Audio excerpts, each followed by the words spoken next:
அவன், அவள், அவர், அது, அந்த. இதுக்கு நம்ம வஹ் இந்த வார்த்தையை யூஸ் பண்ணுவோம். அதுவே இவன், இவள், இவர், இது, இந்த இதுக்கு யஹ் இந்த வார்த்தையை யூஸ் பண்ணி நம்ம பேசுவோம் இல்லையா? அப்போ அதுதான், அவர்தான், அவன்தான், இவன்தான், இதுதான் அப்படின்னு பேசும்பொழுது நம்ம எப்படி பேசுறது, இந்த வார்த்தையை எப்படி சேஞ்ச் பண்ணுறது அப்படின்னு பார்த்தீங்கன்னா ஒன்றும் இல்லை. இந்த யஹ் வஹ் இதில் ஒரு வார்த்தை ஒரே ஒரு எழுத்தை மட்டும் சேஞ்ச் பண்ணிங்கன்னா போதும்.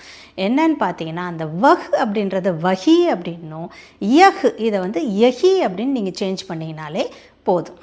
ஃபார் எக்ஸாம்பிள் யஹி ஹே அப்படின்னா இதுதான், வஹி ஹே அப்படின்னா அதுதான். யஹி சாஹியே இதுதான் வேணும், வஹி சாஹியே அதுதான் வேணும். யஹி சஹி ஹே இதுதான் சரி, வஹி சஹி ஹே அதுதான் சரி. யஹி மேரி கிதாப் ஹே இதுதான் என் புக்கு, வஹி மேரி கிதாப் ஹே அதுதான் என்னோட புக்கு.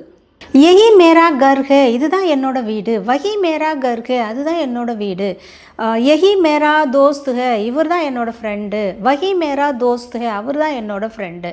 அவ்வளோதான். இந்த மாதிரி இந்த யஹ் வஹில் ஒரு எழுத்தை மட்டும் நீங்கள் சேஞ்ச் பண்ணி பேசினாலே போதும். இந்த மாதிரி ஈஸியாக இன்ட்ரெஸ்டிங்காக ஹிந்தி கற்றுக்கணுமா? தமிழ் ஈஸி ஹிந்தியை மறக்காமல் ஃபாலோ பண்ணுங்கள்.